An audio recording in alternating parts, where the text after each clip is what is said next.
எதுவும் மனுஷன் வச்சுக்காத, அப்படியே கக்கிடு. ஆமா, நான் வேறு கக்கிடுறேன். ஏமா, நீ எந்த கடையில் அரிசி வாங்கி சாப்பிடுற?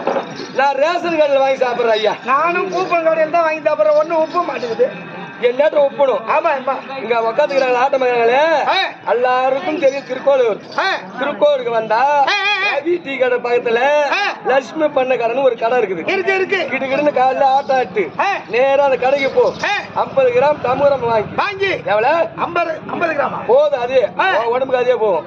போகக்குள்ள ஒரு கோட்டர் ஒண்ணு வாங்கி உங்க ஊர்ல காடு இருக்குதா? கண்ணி இருக்கு, முள்ளியாளு காடு, வீவரம் காடு. அங்க போ, அந்த கோட்டர் ஒரு கிளாஸ்ல ஊத்து. அந்த 50 கிராம் தமுரம் ஊத்தி யாருக்கும் தெரியாத கண்ணை மூடிக்கணும், கடன்னு குடிச்சிட்டு அங்கே படுத்துக்கு 3 நாள் சென்று பாரு. என்ன தாண்டி விட்டு போயிருப்பாங்க. என்ன பண்ணுவோம்? மருந்து இத கள்ளங்காத்து